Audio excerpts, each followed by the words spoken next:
Tension कम हो गई। क्या फर्क पड़ा?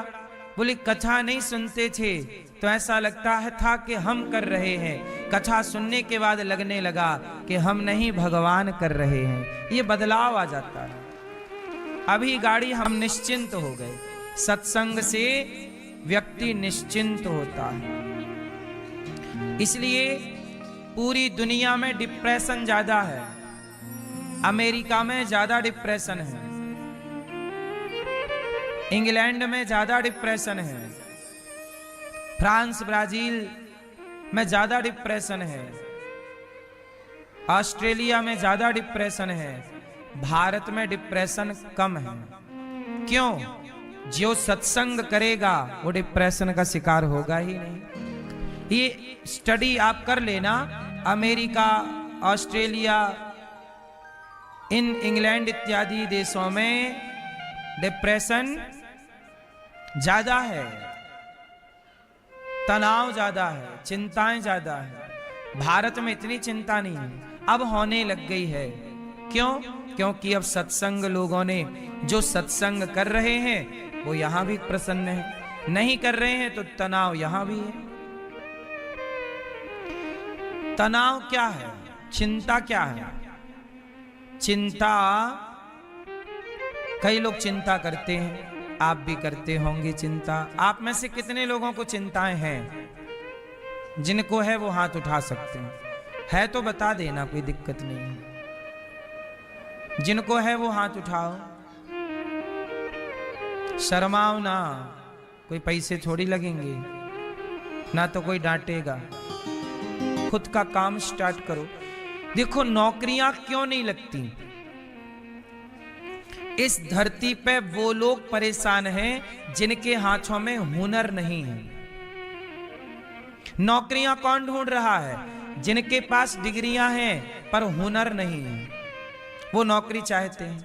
लेकिन जिनके पास हुनर है, काबिलियत है, हम में काबिलियत होगी ना तो नौकरियां देने वाले हमारे घर पे आएंगे। भाई साहब हमारे यहाँ चलो काम करने, हम आपको जो चाहिए देंगे। नौकरी नहीं लगी ये कोई चिंता नहीं है। चिंता ये है कि समय रहते आपने अपने आप को योग्य नहीं बनाया। डिग्रियों से कुछ नहीं होता। डिग्रियां एक तरफ और आपकी काबिलियत एक तरफ। चलो बताओ, आज काबिलियत की ज्यादा वैल्यू है कि डिग्रियों की? उत्तर ना जान लेना चाहिए कि तुम अपने समय को गवा रहे हो, मतलब तुम अपनी मूर्खता का परिचय दे रहे हो। बाद में रोगे काम नहीं मिल रहा।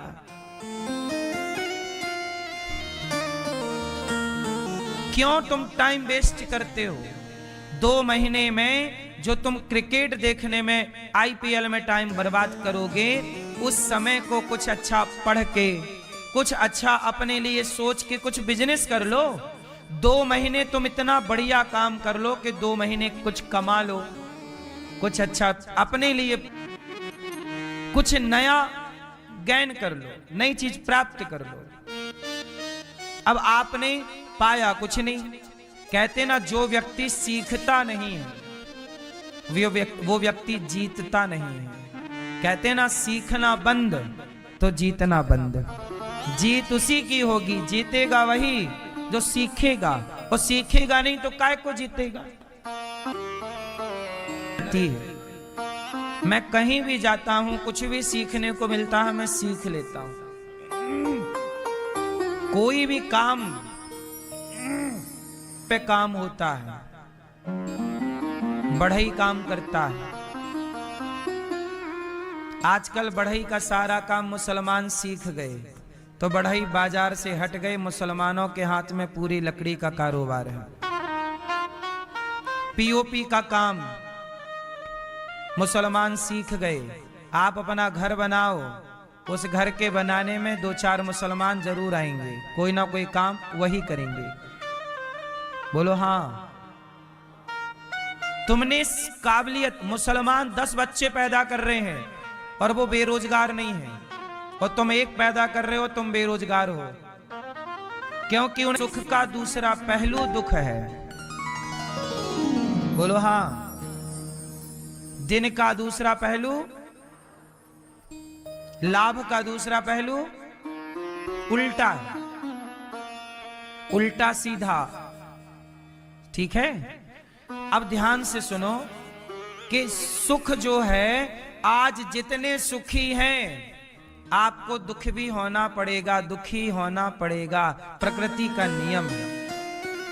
सर्दी है तो गर्मी भी होगी जरूर। बोलो हां। तो सुख का उल्टा दुख है। आज सुखी हो तो कल दुख भी मिलेगा। अच्छा, दुख कहां से मिलता है? जहां से सुख मिलता है। अच्छा बताओ, सच बताओ, दुख कहां से मिलता है? बोलो। को बुलाया, पांव धोए और आसन पर बिठाया, महाराज प्रसाद पाओ। दोनों ब्राह्मण बढ़िया मालपुआ और सब नाना प्रकार के व्यंजन यजमान जी ने बनाए, खीर पूरी पकवान सब पंडित जी खूब खाए, मस्त। अब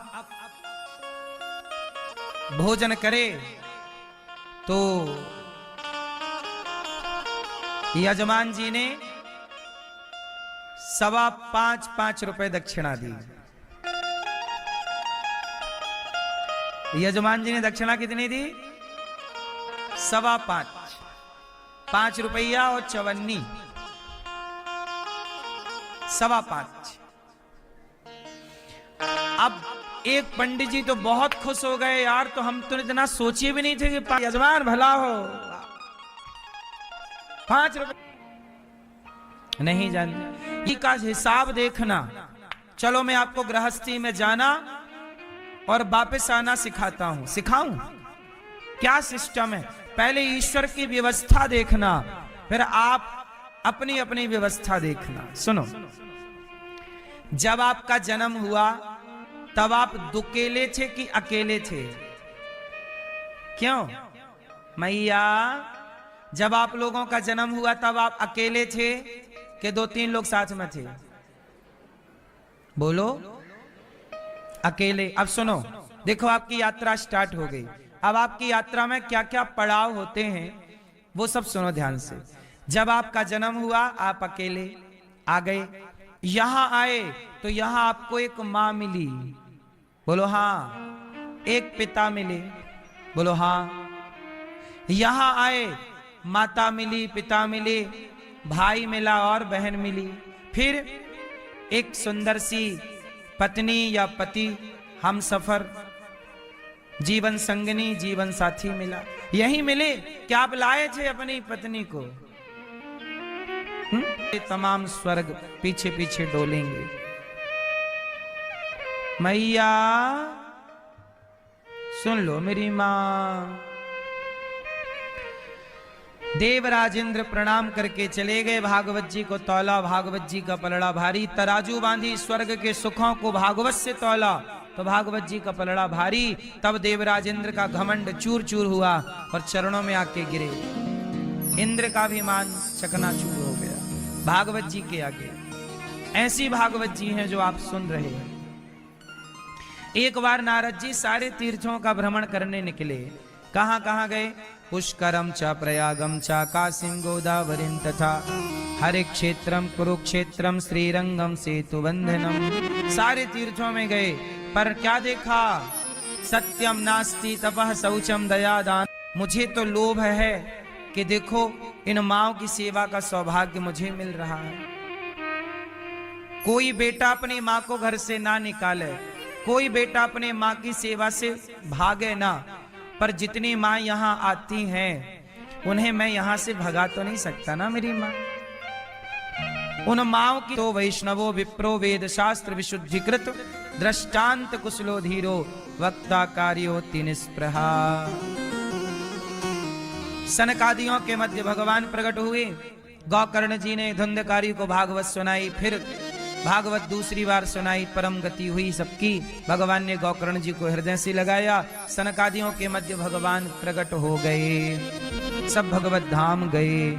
जन्माद्यस्य यतोऽन्वयादितरतस् चार छे स्वभिज्ञः स्वराट, तेने ब्रह्म हृदयादि कवये मोह्यन्ते यत्सूरया तेजो। बोलो हाँ, अनेक रूप हैं। अच्छा, भगवान ने अनेक रूप क्यों लिए? 12 अवतार इसलिए लिया कि 12 मतलब 12 रूप में जो सुअर इत्यादि हैं, इनको ये ना लगे कि भगवान हमारे नहीं हैं, भगवान इनको भी ये लगे कि भगवान हमारे हैं।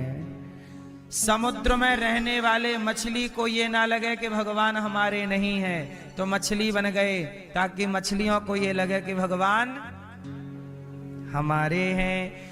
कछुआ को ये ना लगे, कछुआ प्रजातियों को, कि भगवान हमारे नहीं हैं, इनको भी लगे भगवान हमारे हैं। स्त्रियों को ये ना लगे कि भगवान हमारे नहीं, इसलिए स्त्रियों के लिए भगवान एक बार स्त्री बन गए।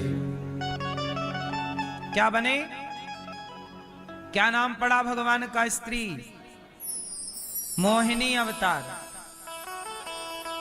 स्त्री कौन सा अवतार मानी जाती है? तो आपकी पत्नी भी भगवान का ही एक अवतार है, मोहिनी अवतार। बोलो हाँ, आपकी पत्नी है तो आपको मोहित करती है कि नहीं?